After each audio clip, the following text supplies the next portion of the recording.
الله الرحمن الرحيم.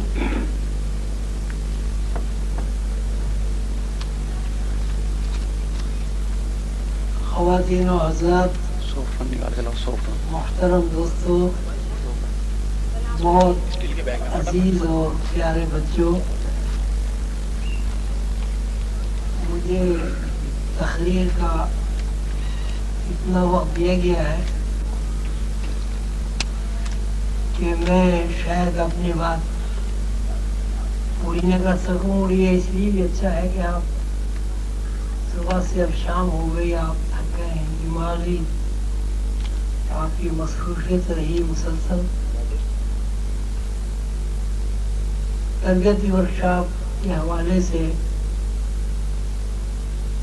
یہ صبح 8:30 بجے سے سیشن شروع ہوا تھا، اب 6 بج رہے ہیں.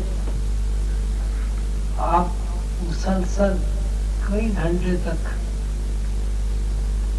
ایک مخصوص کنسلٹیشن میں مصروف رہے، اور آپ کی مرکزیت امام سلسلہ حضور قلندر بابا اولیاء رحمۃ اللہ علیہ کی سوانح، ان کی ادبی شاعری اور دوسری جو ان کی تعلیمات ہیں ان پر آپ کی توجہ مرکوز رہی ہے. ورکشاپ کا جو ایک فائدہ ہے میری نظر میں وہ یہ ہے کہ بہت سارے آدمی ایک میز پہ بیٹھ کر یا مختلف میزوں پہ بیٹھ کر کسی ایک نقطے پر اپنے ذہن کو مرکوز کرتے ہیں، اور اس نقطے کی گہرائی میں اتر کر وہاں سے تلاش، ایسی کسی چیز کی تلاش میں سرگردہ رہتے ہیں کہ جو ان کے لیے نئی ہو، انوکھی ہو، اور ان کی نالج میں اور علم میں اضافہ کرتی ہو. یہ بالکل ایسی بات ہے جیسے کوئی غوطہ خور سمندر میں ڈوب کر موتی تلاش کرنے میں کامیاب ہو جاتا ہے. ورکشاپ پہلے جب پہلی ورکشاپ ہماری لیسٹر انگلینڈ میں ہوئی، میرے ذہن میں ورکشاپ کا مفہوم یہ تھا کہ جہاں گاڑیاں ٹھیک ہوتی ہوں، جہاں موٹر سائیکلوں کے پرزے بنتے ہوں یا پرزے لگتے ہوں یا خراب کی مشینیں لگی ہوئی ہوں. جب یہاں پتہ چلا کراچی میں کہ صاحب وہاں ورکشاپ ہو رہی ہے اور ورکشاپ کی تربیتی ورکشاپ ہو رہی ہے، تو میں بڑا حیران تھا کہ مجھے یا میرے عظیمی بھائیوں کو خراب مشینوں سے کیا تعلق ہے، ورکشاپ کس بات کی ہوگی. میرے ذہن میں ورکشاپ کا مفہوم یہی تھا کہ وہاں بہت ساری مشینیں لگی ہوئی ہوں گی، پرزے بنتے ہوں گے. لیکن جب وہاں لیسٹر میں ہماری ورکشاپ ہوئی، بہت بڑی ورکشاپ تھی، اس میں بہت سارے لوگ آئے تھے، وہاں رات کو قیام بھی ہوا تھا. تو اس وقت یہ پتہ چلا کہ ورکشاپ کا مطلب ہے کنسنٹریشن کا حصول، کسی ایک نقطے پر ذہن کو مرکوز کر کے اس کے اندر سے معنی اور مفہوم کی تلاش. الحمدللہ آج کا سارا دن آپ کی مصروفیت میں گزرا، اور یہ مصروفیت بہت اچھی مصروفیت تھی کہ امام سلسلہ حضور قلندر بابا اولیاء رحمۃ اللہ علیہ کے بارے میں ہم نے سوچ وچار کیا. بہت سارے گوشے آپ پر کھلے حضور قلندر بابا اولیاء رحمۃ اللہ علیہ کے. مثلاً یہی ایک صاحب کا خط آیا، انہوں نے اس کے خط کا جواب لکھوایا. بات کچھ بھی نہیں، خط آیا، جواب لکھ دیا گیا.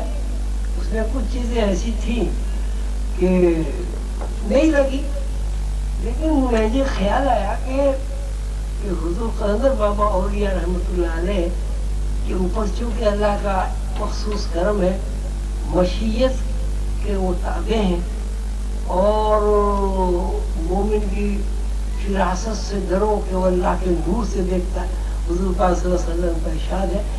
تو ہم نے تلاش کیا کہ اس خط میں پرانی حوالے اگر ہیں تو کتنے ہیں. وہ آپ نے اس کتاب سے میں دیکھا ہوگا کہ حیرت کے باپ کھل گئے کہ ایک خط میں 49 آیتوں کا حوالہ خود بخود ہمیں مل گیا. یعنی وہ خط جو ہے تقریباً 50 آیتوں کے معنی اور مفہوم پر مشتمل. یہ وہ عالم فاضل فقیر کی بھی کیسی عجیب قابلیت ہے اور فضیلت ہے کہ ایک خط انہوں نے لکھا، ایک عام آدمی کا خط آیا، انہوں نے اس کا جواب لکھ دیا.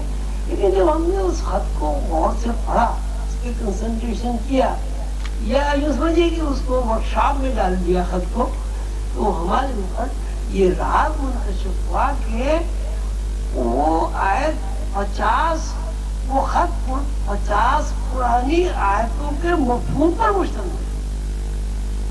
یہ بھی آج کی جو کتاب ہے اس میں آپ نے پڑھا اور اس کو سمجھا.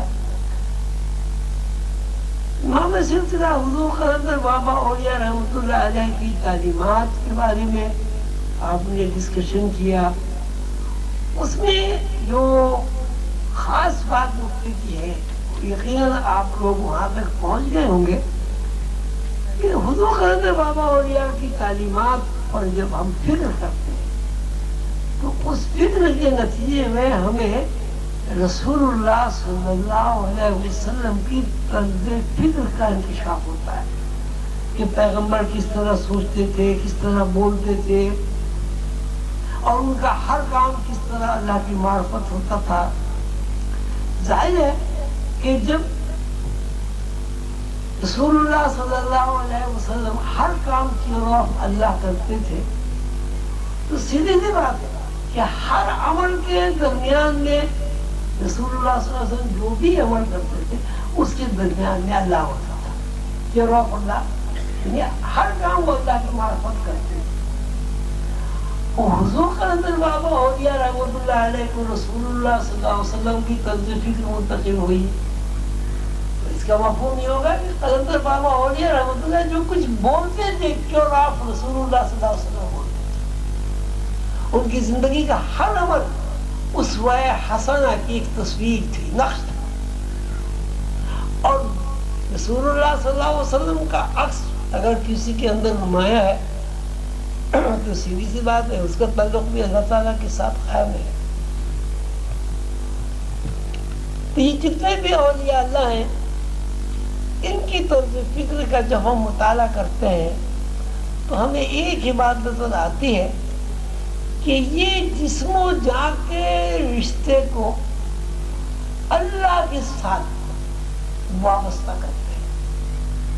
ان کے علم میں یہ بات ہے کہ ہمارا سانس کا آنا، سانس کا باہر آنا، سانس کا اندر جانا، ہمارا سونا جاگنا، بولنا سننا، کھانا پینا، یہ سب وابستہ ہے ہماری روح سے. اور روح کے وابستگی اللہ سے. اللہ نے فرمایا کہ میں نے ایک پتلا بنایا، بجنی مٹی سے خلا سے ایک پتلا بنایا اور اس کے اندر اپنی روح پھونک دی. ونفخت فیہ من روحی. کہ پتلے کی کوئی حیثیت نہیں ہے. پتلے کی حیثیت اس وقت متعین ہوئی جب اس کے اندر روح ہے. اگر پتلے کے اندر سے روح نکل آئے گی تو پتلے کی کوئی حیثیت نہیں رہے گی. بالکل اس طرح جیسے ایک کھلونا ہے، اس کے اندر اگر چابی ہے تو کھلونے میں حرکت ہے، اگر چابی ختم ہو گئی تو کھلونے کی حرکت خود بخود ختم ہو. تو انسان جو ہے وہ اگر اس کی فزیکل باڈی کا تذکرہ کریں، جیسے وقار صاحب نے بڑی اچھی بات کہی تھی تقریر میں کہ دو چیزیں بیک وقت کام کر رہی ہیں. ایک فزیکل باڈی ہے، ایک اس فزیکل باڈی کو حرکت دینے والی کوئی شے ہے. اس کو اگر آپ مزید کھول کے بیان کرنا چاہیں تو ہم یہ کہیں گے کہ فزیکل باڈی جو ہے ایک معمول ہے، اس کی اپنی ذاتی حیثیت کچھ نہیں. فزیکل باڈی کی ذاتی حیثیت تو اس وقت ہو کہ اس اگر اس کے اندر 1,00,000 حرکتیں ہیں یا اس کے اندر 1,00,00,000 خواہشات ہیں تو روح کے بغیر ان 1,00,00,000 میں سے کوئی ایک خواہش تو پوری ہوتی؟ ایسا نہیں. اگر روح اس جسم سے اپنا رشتہ توڑ لے تو نہ خواہش رہتی ہے، نہ حرکت رہتی ہے، نہ حواس رہتے ہیں. انتہا یہ ہے کہ حواس خمسہ بھی ختم ہو جاتے ہیں. حس جب روح ہوتی ہے تو آپ کے انگوٹھے میں چیوٹی کاٹ دی، دماغ کو پتہ چلتا ہے کسی چیز سے کاٹ دی. لیکن جب روح نہیں ہوتی آپ اس ٹانگ کے 10 ٹکڑے کر دیں، آڑی سے کاٹ دیں، دماغ کو کچھ پتہ نہیں چلتا. تو اصل جو ہے یہ جو جسم ہے، مادی جسم جس کو اللہ تعالیٰ نے خلا کہا ہے، قدرہ کہا ہے، یہ دراصل میرے حساب سے روح کے روح بدلنے کے لیے اللہ تعالیٰ نے ایک نظام کیا ہے. یہ روح کا روپ اور بحروپ ہے. اب عجیب صورت حال ہے، وہی روح جب طوطے کے قالب میں جاتی ہے تو طوطا بن جاتی ہے، وہی روح جب بھینس کے قالب میں جاتی ہے تو بھینس نظر آتی ہے، وہی روح جب پروانے کی شکل اس میں باڈی میں چلی جاتی ہے پروانہ بن جاتی ہے، وہی روح جن کی شکل میں چلی جاتی ہے جن بن جاتا ہے، وہی روح فرشتے میں چلی جاتی ہے تو فرشتہ بن جاتا ہے، اور وہی روح جب انسانی جسم میں چلی جاتی ہے تو انسان بن جاتا ہے. یہ قلندر بابا اولیاء رحمۃ اللہ علیہ کی تعلیمات کا نچوڑ ہے.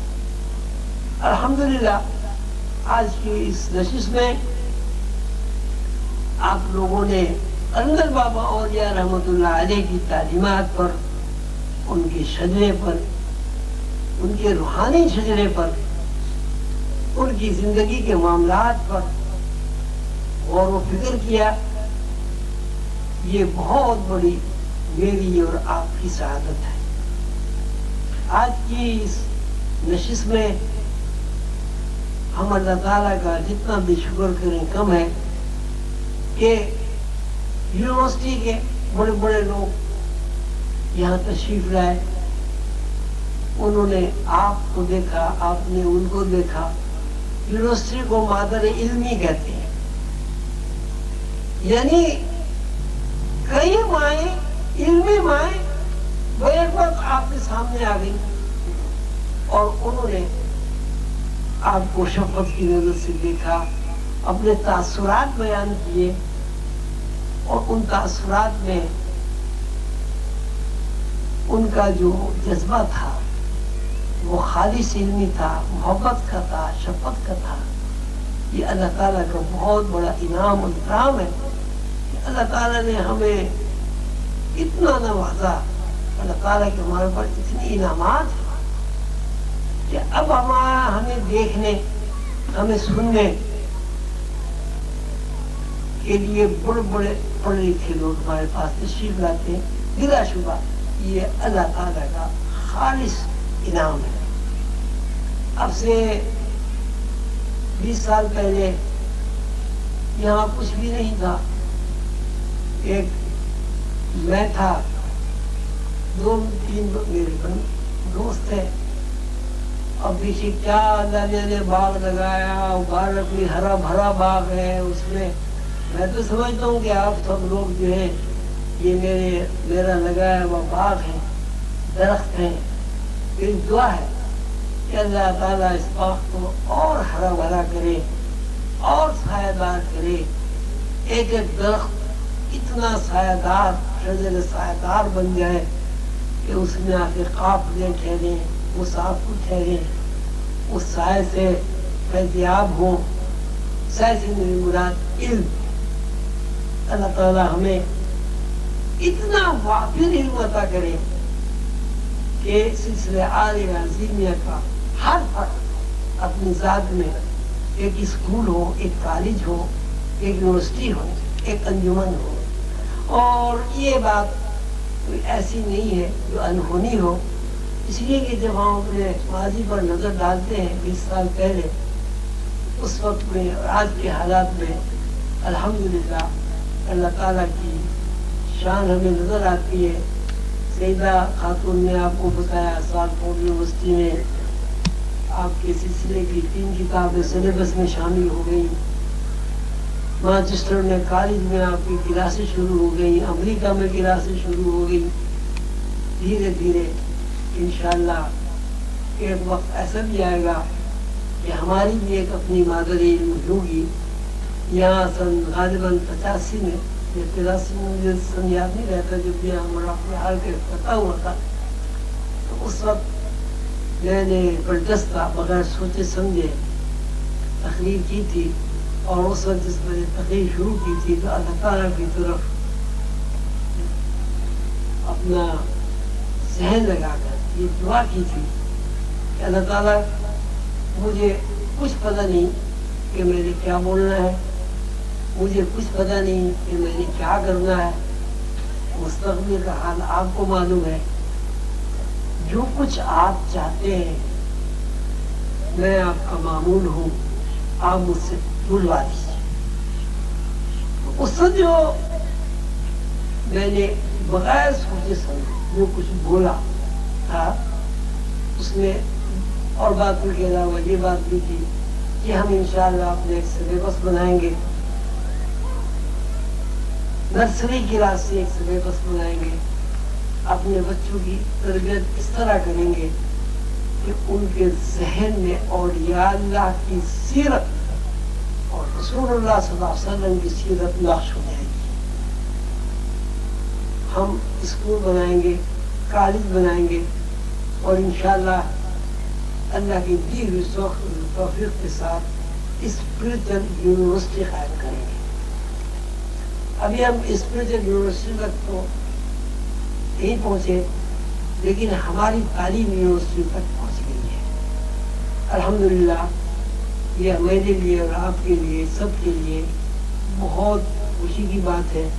اللہ تعالیٰ کا شکر کیجیے. میں بھی اللہ تعالیٰ کا شکر ادا کرتا ہوں کہ بتدریج ہم جس طرح بڑھ رہے ہیں اللہ کی دی ہوئی توفیق کے ساتھ, رسول اللہ صلی اللہ علیہ وسلم کی نسبت اور اجازت کے ساتھ, اور حضور خرد بابا اولیاء رحمۃ اللہ علیہ کے فیض کے ساتھ اللہ تعالیٰ ہمیں اسی طرح آگے بڑھاتا رہے. اور ہمارا یہ خواب کہ اسپریچل یونیورسٹی ہم بنائیں وہ پورا ہو. اب مجھے آپ سب حضرات کی محبت و شفقت و دعاؤں کی بہت سخت ضرورت ہے. میں آپ کے لیے دعا کرتا ہوں, آپ میرے چھوٹے ہیں. اللہ تعالیٰ نے فرمایا چھوٹوں کو اپنے بڑوں کے لیے دعا کرنی چاہیے. آپ سے میری درخواست ہے کہ آپ بھی اپنے بوڑھے باپ کے لیے دعا کریں کہ اللہ تعالیٰ اس کی جو خواہشات ہیں وہ انسانی سے متعلق, حضور پاک صلی اللہ علیہ وسلم کی امت سے متعلق, اپنے مرشد کریم حضور قندر بابا اولیاء کے مشن سے متعلق اللہ تعالیٰ وہ پوری فرمائے. آمین یا رب العالمین. آپ سب حضرات بہت دور دراز سے علم کی پیاس بجھانے یہاں تشریف لائے. جتنا ہم سے ہو سکا ہم نے آپ کی پیاس بجھانے کا اہتمام کیا. ہمیں اس بات کا احساس ہے کہ ہم آپ کی پیاس کو پوری طرح نہیں بجھا سکے, لیکن جتنا ہمارے پاس پانی تھا اس کے منتقل کرنے میں یا اس کو دینے میں الحمدللہ ہم نے کوئی کنجوسی نہیں کی اور کوئی ڈنڈی نہیں ماری. انشاءاللہ آپ لوگ آتے رہیں گے, علم کا یہ چراغ روشن رہے گا. ایک چراغ سے لاکھوں چراغ جلتے رہیں گے, اور ایک وقت